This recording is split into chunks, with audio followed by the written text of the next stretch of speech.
오늘 보니까 이렇게 찬양하는데 너무 늠름하네요. 우리 승준아 좀 늠름하게 앉아보자. 그래. 우리 저기 뭐 학생회 이제 1시 반에 우리 여기서 함께 예배하는데요. 저희 그 예배하기 전에 우리 자녀들이 자기 핸드폰 다 요 앞에 갖다 놓고 쫙 핸드폰 놓고 이제 예배한 지가 2주밖에 안 됐습니다. 그런데 목사가 보기에는 조금씩 나아지고 있어요. 아마 여러분들이 마음을 다해서 기도해 주신 덕분이라 생각하고요. 우리 자녀들 계속 격려해 주시고 만날 때마다 이렇게 맛있는 것도 좀 사주시고 이렇게 해주시면 감사하겠습니다. 오늘 함께 나눌 말씀은 누가복음 말씀으로 좀 정해봤습니다. 오늘은 그 침례교는 물론이고요. 그리고 대부분의 개신교단에서 종려주일 혹은 고난주일로 지킵니다. 그래서 저희가 이제 지난 3주간 하나님의 질문이라는 그 주제로 쭉 제가 설교도 해왔는데요. 오늘은 고난주간이기도 하고 또 저희가 오늘부터 시작해서 이제 내일 새벽부터는 또 특별 새벽기도회 고난주간 특별 새벽기도회를 진행하게 되거든요. 그래서 오늘 첫날로 해서 예수님께서 십자가에서 남기셨던 7가지 말씀 가상 7원의 말씀을 오늘부터 시작해서 하나하나씩 7일 동안 좀 살펴보도록 하겠습니다. 오늘 가상 7원의 첫 번째 말씀으로 함께 좀 나눠보려고 하는데요. 오늘 함께 읽은 본문 말씀 34절 말씀입니다. 누가복음 23장 34절 말씀인데요.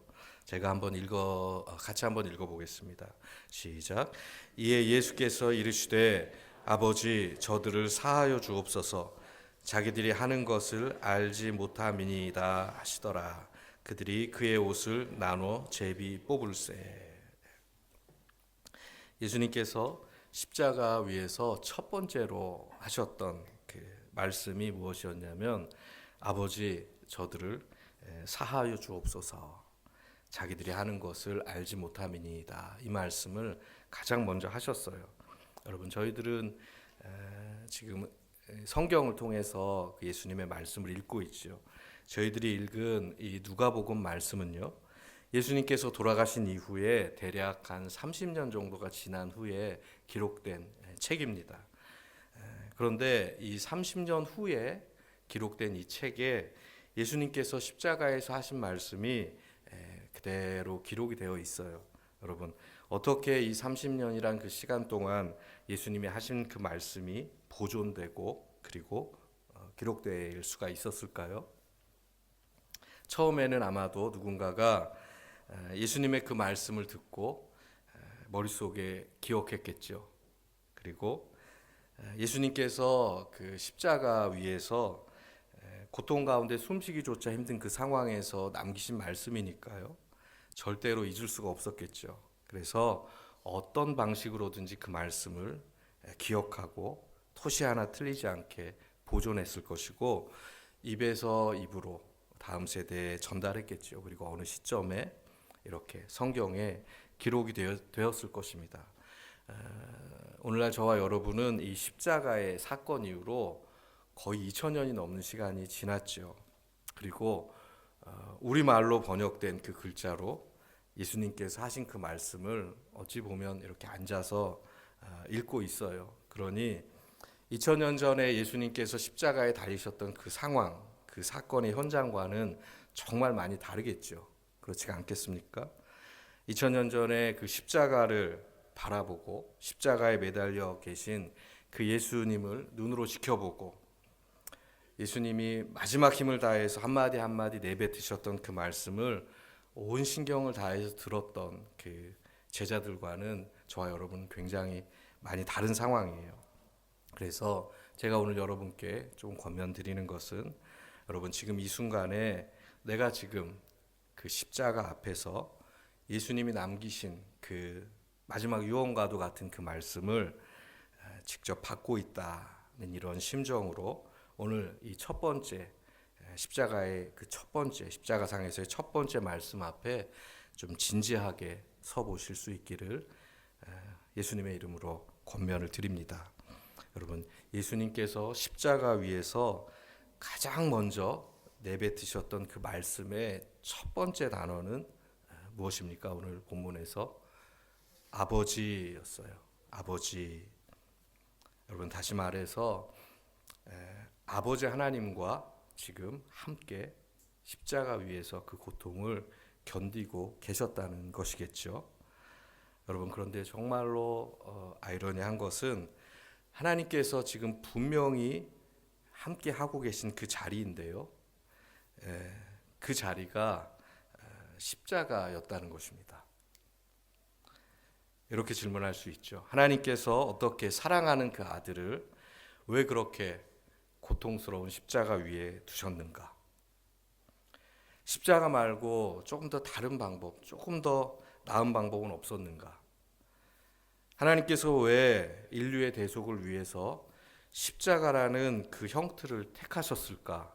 하나님 왜 그렇게 하셨습니까? 이렇게 저희들이 한번 질문해 볼 수 있죠. 왜 그토록 참혹하고 잔인한 십자가 형태를 하나님께서 선택을 하셨는가? 여러분, 그런데 그 이유는 잘 모릅니다. 그런데 오늘 본문에서 그 십자가의 그 풍경을 저희가 볼 때 한 가지 분명한 것은 있어요. 그것은 무엇이었냐면 십자가라는 그 고통의 자리에조차도 하나님께서 아들과 함께 계셨다는 것이에요. 아멘. 그리고 예수님께서도 그것을 알고 계셨어요. 그래서 예수님께서 그 고통의 순간에 처음 내뱉으셨던 그 단어가 아버지였던 것입니다. 여러분, 살아가면서 저희들도 종종 이런 질문이 생각이 들고 질문이 생길 때가 있죠. 하나님, 왜 저에게 이런 고통을 주십니까? 꼭 이렇게까지 하셔야 합니까? 그리고 어떤 성도들은 저에게도 묻기도 하셔요. 목사님, 하나님께서 왜 이런 고통의 자리에 저를 두셨습니까? 여러분, 저도 그 이유는 잘 모릅니다. 하나님이 아시겠죠. 사실은 그런 경우에는요, 저도 하나님께 묻고 싶어요. 하나님, 왜 저렇게 신실하게 신앙생활 잘하시는 분에게 이런 고통의 시간을 허락하십니까? 사실 저도 그렇게 기도합니다. 그런데 제가 목사로서 드릴 수 있는 한 가지 분명한 말씀은 이것이에요. 그럼에도 불구하고 하나님께서 아버지의 심정으로 고통 중에 있는 자녀와 함께 하신다는 것입니다. 그것 하나가 분명해요. 여러분, 고통 중에 계신 분들 이 자리에 계십니까? 그러면 여러분들이 기억하고 첫 번째 내뱉어야 할 그 말이, 그 단어가 무엇입니까? 오늘 예수님이 그렇게 하셨듯이 저희들에게 가르쳐 주셨듯이 아버지입니다. 고통 가운데 함께 계시는 아버지를 부르시기를 예수님의 이름으로 축복합니다. 십자가의 고통 속에서도 좌절하고 낙심하지 않으셨고요. 아버지하고 부르셨던, 그리고 기도하셨던 그 예수님을 본받아서요, 고통 중에도 아버지 하나님을 부르고 기도하는 자녀로 살아가시기를 예수님의 이름으로 다시 한번 간절히 부탁드립니다. 그것이 오늘 십자가에서 예수님이 남기셨던 그 첫 말씀, 그리고 첫 단어 아버지, 그 말씀에서 그 말씀을 통해서 저희들에게 주시는 첫 번째 중요한 가르침이 될 것입니다. 그것이 저와 여러분이 반드시 기억하고 살아내야 할 신앙의 모습일 줄로 믿습니다. 그리고 나서 예수님께서 또 이렇게 말씀하세요.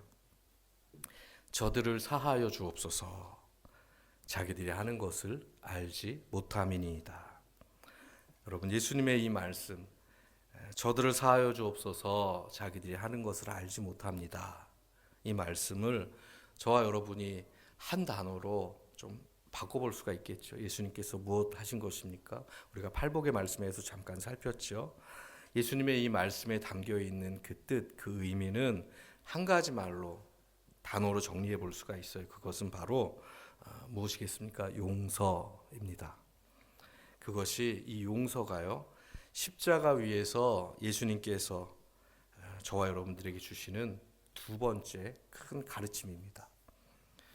여러분, 지금 예수님께서 십자가에 매달려 있는 이 십자가 주변의 분위기가 어떠했는지, 그 당시에 상황이 어떠했는가에 관해서 오늘 본문의 저자 누가는요 이렇게 묘사를 합니다. 본문 35절에서 37절까지의 말씀인데요, 다 같이 한번 보도록 하겠습니다. 같이 한번 읽어보겠습니다.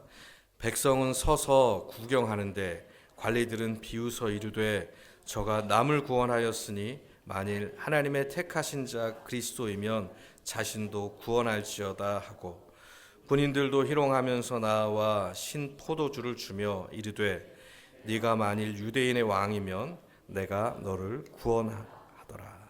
여러분, 그 예수님이 못 박히셨던 그 장면을 한번 마음속에 좀 그려보시기 바래요. 지금 백성들은 멀찍이 서서 이렇게 구경하고 있습니다. 그리고 관리들은요 비웃으면서 이렇게 말해요. 남은 잘도 구원하더니 당신 자신이나 구원해봐라. 그리고 군인들도 예수님을 희롱하며 말합니다. 희롱했다는 말은요 되게 점잖게 표현된 말이고요, 이렇게 좀 표현해 볼 수가 있어요. 비아냥거리고 낄낄대며 말합니다. 이렇게 좀 말해볼 수가 있을 텐데, 군인들이 이렇게 이야기합니다. 유대인의 왕이라더니 왕이면서 너 자신이나 구원해라.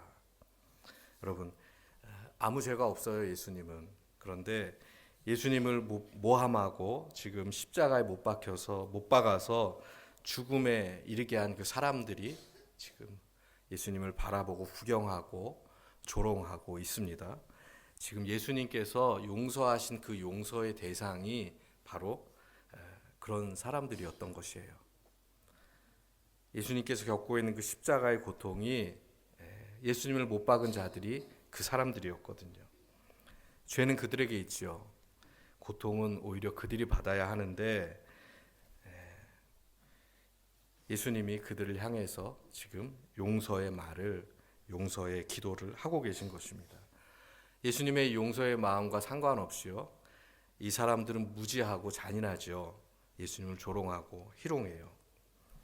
여러분, 용서가, 예수님이 가르쳐 주신 이 용서의 상황이 얼마나 지금 어려운 상황입니까? 그런데 이때 정말 더 어려웠던 상황은 무엇이냐면 예수님 자신의 몸 상태예요.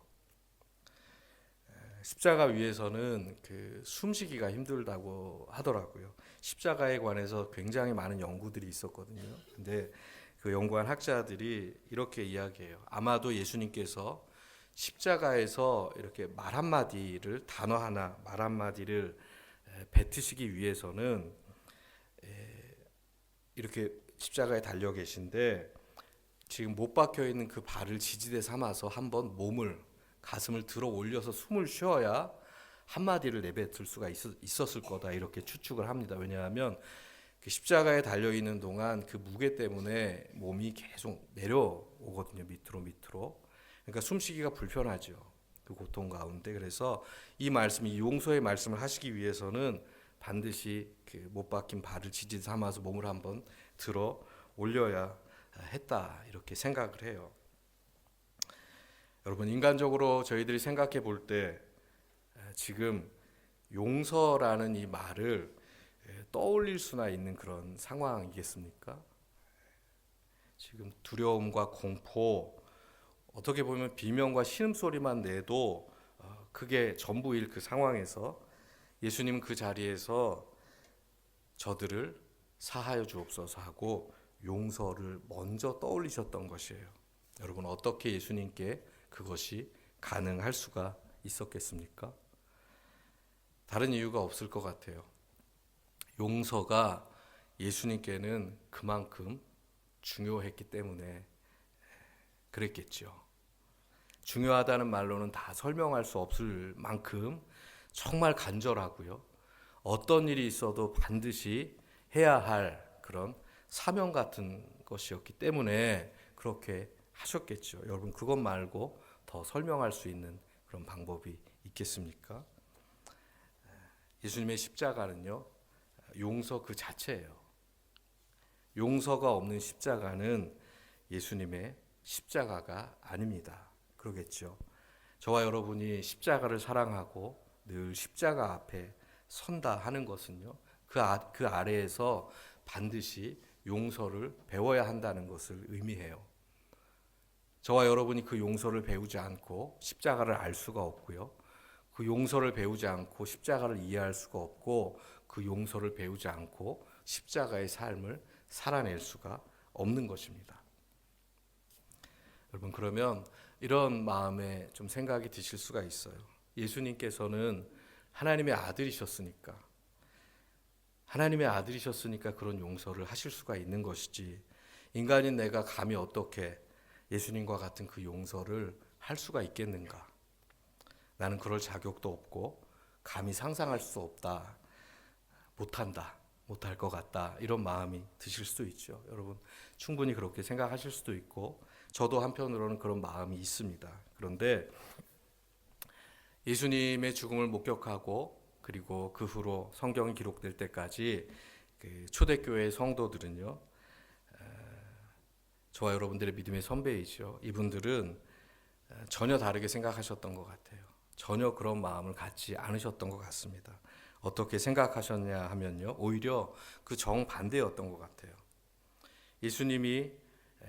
예수님이니까 하실 수 있겠지, 이런 마음이 아니라 예수님이 하셨으니 나도 반드시 해야 한다, 이런 마음으로 살아왔던 것을 저희가 성경을 통해 볼 수가 있는데요. 어떤 사건을 통해서 그것을 우리가 분명하게 알 수가 있냐면, 초대교회 역사에서 한 가지 사건이 있었는데요. 그것이 사도행전 7장에 기록된 사건입니다. 우리 파워포인트가 준비가 되었나요? 사도행전 7장 59절에서 60절까지 말씀인데요. 우리 화면을 보시고 다 같이 한번 봉독하겠습니다. 그들이 돌로 스데반을 치니 스데반이 부르짖어 이르되 주 예수여 내 영혼을 받으시옵소서 하고 무릎을 꿇고 크게 불러 이르되 주여 이 죄를 그들에게 돌리지 마옵소서, 이 말을 하고 자니라. 아멘. 여러분, 스데반은요, 초대교회 7 집사님입니다. 교회가 안수해서 세운 그런 집사님이에요. 교회의 지도자인데요. 우리가 함께 읽은 이 본문 말씀은 스데반 집사님이 순교하시는 그 장면이거든요. 그런데 이 성난 군중들이 스데반 집사님을 돌로 쳐요. 막 소리를 크게 지르면서 아무런 죄가 없는 집사님을 돌로 쳐 죽이는 장면이에요. 여러분, 예수님이 십자가에서 죽으시던 그 장면과 너무 흡사하죠. 죄 없는 예수님을 군중들이 못 박아 죽였고요. 지금 죄 없는 스데반 집사님을 군중들이 돌로 쳐서 죽이는 그런 상황입니다. 여러분, 한 가지 한번 질문 드려볼게요. 돌에 맞아보신 적이 있으십니까? 제가 이 질문을 다른 분들에게도 몇 번 드려봤던 것 같은데 거의 없으시더라고요. 없으시죠? 혹시 있으신 분 있습니까? 제가 이 본문의 말씀을 묵상할 때마다 저도 없어요. 저도 돌을 맞아본 적이 없어가지고 이 본문을 묵상할 때마다 매번 그런 생각이 듭니다. 죽을 때까지 돌에 맞는다는 그 고통과 두려움이 과연 어떤 것일까 상상이 되질 않거든요. 정말 큰 고통이었겠죠. 이렇게 계속 돌이 어디서 날아올지도 모르는 돌을 계속 맞으면서 죽음에 이르는 그 순간에 내가 무엇을 생각하고 무엇을 떠올릴 수가 있을까, 이런 마음에 좀 묵상을 할 때가 있었는데, 여러분, 오늘 본문에서 돌에 맞아 죽는 그 찰나의 순간에, 죽음에 임박한 그 순간에 스데반 집사님께서 떠올렸던 것이 무엇입니까? 용서예요. 용서. 그런데 용서라는 것을 떠올렸다는 것도 굉장히 놀라운 일인데요. 더 놀라운 것은 마치 십자가에서 예수님이 하신 그 말씀과 거의 비슷한 말씀을 스데반 집사님이 입으로 던지면서 그 용서를 실천했다는 것입니다. 스데반 집사님이 마지막으로 남기신 그 말씀이 이거예요. 주 예수여 내 영혼을 받으시옵소서. 주여 이 죄를 그들에게 돌리지 마옵소서. 십자가 위에서 예수님이 남기신 그 말씀과 너무너무 닮았죠. 주여 이 죄를 그들에게 돌리지 마옵소서. 여러분, 이 스데반 집사님의 이 마지막 죽음이, 이 마지막 용서가 어떻게 가능했겠습니까? 어떻게 예수님과 이렇게 똑같이, 예수님과 이렇게 비슷하게, 거의 예수님이 하셨던 그것과 비슷하게 용서를 마지막 죽음의 순간에 말할 수가 있고 떠올릴 수가 있었을까요? 단 한 가지 이유밖에 없죠. 십자가에서 예수님이 남기신 이 첫 마디 말씀, 이 용서의 말씀, 그것을 마음에 담고 살았기 때문에 그렇습니다. 그 용서의 가르침대로 내가 반드시 살아야겠다. 매일매일 기도하며 되새기며 용서의 삶을 살았기 때문에, 그 간절함이 늘 마음속에 있었기 때문에 죽음의 순간에, 마지막 순간에 그것을 떠올리고 말할 수가 있었겠죠. 그렇지 않고서야 어떻게 그 순간에 용서를 떠올릴 수가 있으며 그 순간에 예수님이 하셨던 그 말씀의 그대로를 다시 이야기하면서 그렇게 할 수가 있었겠습니까? 여러분, 여기서 우리가 무엇을 짐작할 수가 있을까요? 적어도 스데반 집사님과 초대교회의 믿음의 선배들은 십자가 앞에서 예수님이 하신 그 용서의 말씀 앞에서 나는 예수님이 아니니까, 나는 하나님의 아들이 아니니까, 나는 연약한 인간이니까 예수님처럼 하는 용서는 나는 할 수가 없어, 못해, 이 마음은 아니었던 것이겠죠. 오히려 나는 연약하지만, 나는 부족하지만 예수님이 그렇게 하셨으니 나도 반드시 예수님처럼 용서하며 살아야 돼, 꼭 그렇게 살아내고야 말겠다, 이런 간절한 마음으로 하루하루를 살았기 때문에 그것이 가능할 수가 있었지 않겠습니까? 여러분, 신약 성경을 다 통틀어서요, 예수님과 가장 닮은 모습으로 마지막 말을 남기고 순교하신 분이 바로 스데반 집사님이세요. 스데반 집사님이 순교하신 이 본문의 말씀, 성경의 말씀을 저희가 이렇게 읽으면서 나는 예수님이 아니니까 예수님처럼 용서할 수 없어, 나는 못해, 이렇게 말하실 수가 있겠습니까? 이렇게 말하면 왠지 안 될 것 같으시죠? 여러분, 사실은 저도요, 이 앞에서 설교하는 저도 사실 자신은 없어요. 저도 뭐 짧은 시간 신앙생활 해보고 교회 공동체 안에서 생활을 해봤지만 다른 것보다도 용서가 제일 힘들더라고요. 뭐 이렇게 때리거나 뭐 아니면 뭐를 나한테 뭐 이렇게 물리적으로 잘못을 한 거는 뭐 용서할 수 있어요. 근데 어떤 마음의 상처를 주거나 어떤 나는 아무 잘못이 없는데 날 모함하거나 이런 경우는 진짜 그것조차도 힘든데 제가 어떻게 여러분들에게 당당히 하십시오라고 말할 수가 있겠습니까? 그런데 저는 이 말씀 앞에서 적어도 이런 마음은 갖고 살아요. 어떤 마음이냐면 예수님 앞에서 나는 예수님이 아니니 할 수 없습니다, 이렇게는 살지는 말아야겠다. 예수님이 가르쳐 주신 그 십자가의 용서를 최선을 다해서 살아야 되겠다. 예수님 앞에, 그리고 스데반 집사님도 그렇게 사셨으니 나는 자신은 없지만 그래도 포기하면 안 되겠다, 이런 마음으로 살아갑니다. 할렐루야. 저와 여러분도 저와 같은 마음이시기를 바라고요. 예수님이 가르쳐 주신 그 용서 최선을 다해서 열의 하나라도 살아내보려고 도전하시는 그런 분들이 되시기를 예수님의 이름으로 간절히 축원합니다. 여러분, 십자가 위에서 예수님이 남기신 그 말씀, 그 가르침, 용서의 가르침, 그것을 마지막까지 기억하고 살아가다가 순교하신 스데반 집사님께서 마지막으로 본 것이 무엇이냐면요, 성경을 한번 보실까요? 55절에서 56절 말씀인데, 사도행전 7장 55절에서 56절 말씀 다 같이 한번 화면을 보시고 봉독하겠습니다. 스데반이 성령 충만하여 하늘을 우러러 주목하여 하나님의 영광과 및 예수께서 하나님 우편에 서신 것을 보고 말하되, 보라, 하늘이 열리고 인자가 하나님 우편에 서신 것을 보노라 한데, 하나님 우편에 서 계신 누구를 보게 됩니까? 예수님을 바라보게 돼요. 평생 예수 그리스도의 그 십자가를 그리고 그 예수님을 바라보며 살다가 죽음의 순간에 예수님처럼 예수님이 하셨던 그 말로 용서했고요. 그리고 예수님을 바라보며 죽음을 맞이한 것입니다. 여러분 너무 존경스럽죠. 저와 여러분의 그 신앙의 여정도 그와 같기를 예수님의 이름으로 축복합니다.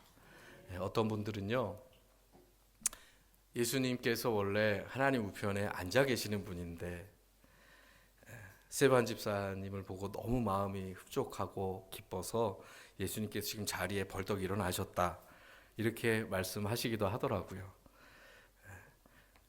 그 말씀이 왠지 들을 때 저는 일리가 있겠다 이런 생각이 들었습니다. 예수님은 참 좋은 분이시잖아요. 정도 많고 좋은 분이시니 아마도 그러셨을 수도 있겠다 이런 생각이 들어요. 여러분, 예수님도 그 어려운 상황에서 용서를 하셨고요. 예수님을 따라 살기로 작정하고 제자로 살아갔던 스데반 집사님도 그렇게 하셨어요. 그러면 저와 여러분도 예수님께서 십자가 위에서 처음으로 가르쳐 주신 그 용서를 한번 믿음으로 도전해 볼 수가 있지 않겠습니까? 아멘. 오늘 십자가 위에서 예수님께서 남기셨던 그 첫 말씀, 아버지 저들을 사하여 주옵소서, 자기들이 하는 것을 알지 못함이니이다. 이 말씀에 담겨 있는 예수님의 가르침을요 마음 깊이 새기고, 첫 번째 고통 가운데서도 아버지를 먼저 부르고 아버지 되신 하나님을 의지하며 살아가시는 분들이 되시기를 축복하고요. 그리고 두 번째로 예수님의 그 마음과 그 삶을 본받아서 용서하며 살아가는 그 삶에 한번 용감히 도전해 보시기를 예수님의 이름으로 간절히 축원합니다.